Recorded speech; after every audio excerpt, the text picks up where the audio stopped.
Existe uma obra genial que definiu um gênero e seus clichês, que abriu portas onde se dava os primeiros passos na construção de um novo mercado e que se reinventou, conseguindo ser adaptada maravilhosamente no live action quanto em uma nova animação, sendo um clássico do gênero do suspense e do terror. Então parece que temos um mistério em nossas mãos e caso você esteja tão curioso quanto eu para nos separar e encontrar mais pistas sobre quem que é o culpado por baixo da máscara, junte todos os seus biscoitos de Scooby e entre a bordo desse tão clássico furgão colorido. Porque hoje, turma, vamos falar mais sobre a genialidade de um dos maiores clássicos do desenho, Scooby-Doo. Só grandes nomes podem ser descritos como produções que marcam épocas em diferentes gêneros e décadas.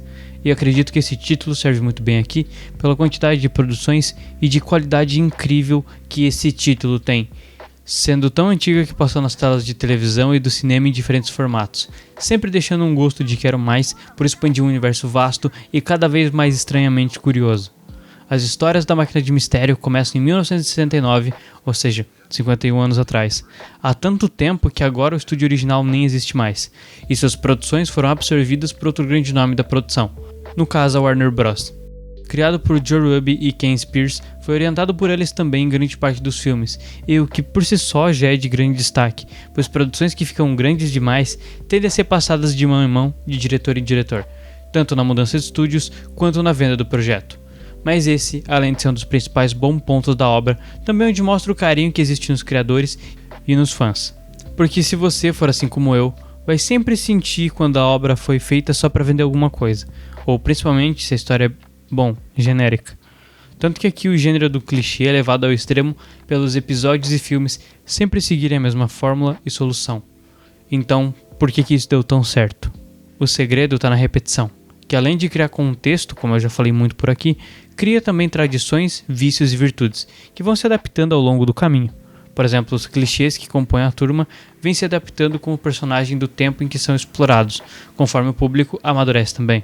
Assim como um bom vinho, não necessariamente mudando o gosto fundamental, mas refinando ele explorando outros cantos desse universo e possibilidades que podem existir. Tanto que a turma já se reuniu e se aventurou em diferentes idades, contextos e contra diferentes inimigos, sempre dando a deixa de que tem mais nesse mundo que a gente não conhece, mas que com toda certeza seria maravilhoso saber mais disso.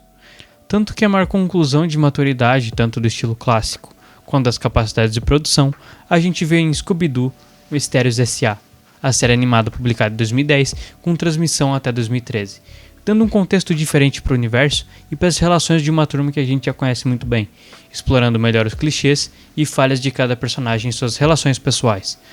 Por exemplo, as relações da Velma e do Salsicha, que é muito ligado a um cachorro por um bromance, que a gente conhece muito bem, e que usa o exagero para deixar alguns detalhes e contrastes mais engraçados ao lidar com um assunto mais sério, como por exemplo os deveres e responsabilidades em um relacionamento, o que a série aborda de uma forma magnífica em paralelo aos mistérios da cidade.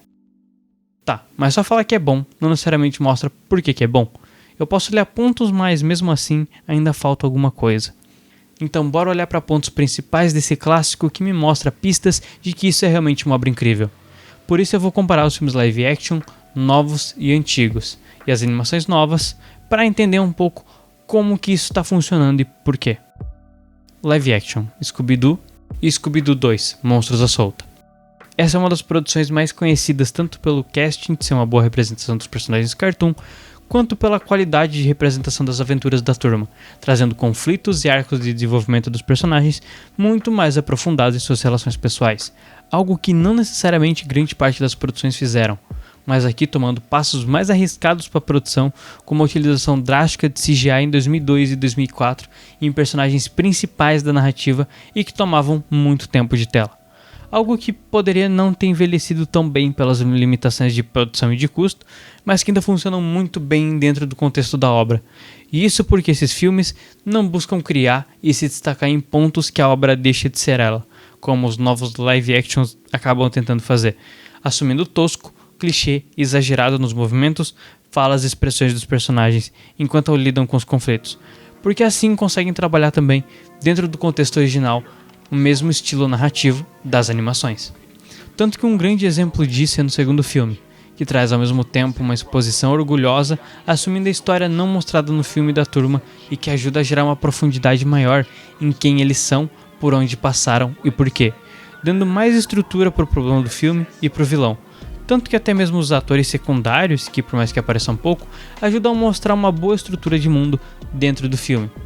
Nos créditos, por exemplo, da versão de DVD, que eu infelizmente não tenho mais, a gente pode ver e conhecer mais dos vilões e as histórias de infância deles, para entender bem quem são, como eram e por que são o que são hoje. O que por si só já destaca a preocupação gigantesca de roteiro e de pesquisa por parte da equipe. O que não é necessariamente muito bem abordado nos filmes mais recentes em 2009 e 2010, porque os personagens ficam tão presos no clichê que acabam sendo só chatos mesmo, porque eles pegam o exagero e acabam levando ele a sério, tentando contextualizar no período escolar e que fica só tosco. Assim como o 3D e o green screen de algumas partes, e que destoa demais da cena que ele deveria funcionar. Coisas assim criam um ruído narrativo, que para filmes tão específicos assim é um grande problema, porque suspende a nossa realidade imaginativa da obra, o que acaba tornando o seriado assim algo muito bobo. E justamente para entender melhor como que isso deve funcionar quando é bem aplicado, que a gente precisa olhar para a série animada Scooby-Doo Mistérios S.A.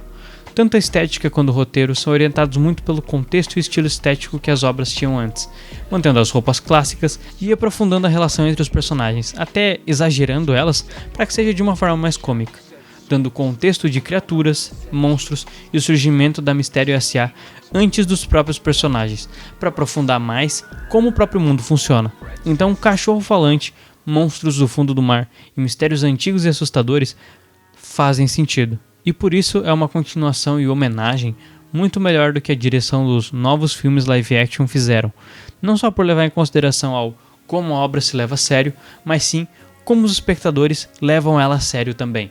Então é algo que a gente pode tirar para os nossos trabalhos, uma seriedade que não trata o espectador como ignorante, mas falando olho no olho para poder criar uma história realmente cativante e que convide mais quem consome a querer conhecer muito mais sobre o mundo e o universo em que essa história se passa. Assim como algo que eu faço nos ganchos dos vídeos aqui, porque se você se interessou por isso, é porque certamente gosta da obra. Então só na abertura já vai puxar para tu saber um pouquinho mais do que eu tenho para te falar e se interessar mais pela arte icônica dessa produção. Então, muito das escolhas técnicas que ajudou essa turma enxerida a se manter na televisão também ajudou a criar novas aventuras e um seriado completamente novo e que se reinventa de uma obra tão clássica, sempre levando em consideração o que era para então se tornar algo novo e grandioso. Scooby-Doo não é só um clichê das animações, é o clichê, é a obra clássica e referenciada em diferentes obras também, se destacando e renovando-se há mais de 50 anos em filmes live action, animações e séries animadas. Então, Scooby-Doo é bom mesmo? Faz sentido a gente olhar para essa obra com outra atenção?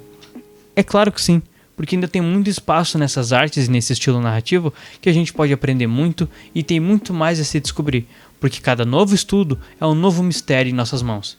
Então sempre seja um desses jovens enxeridos.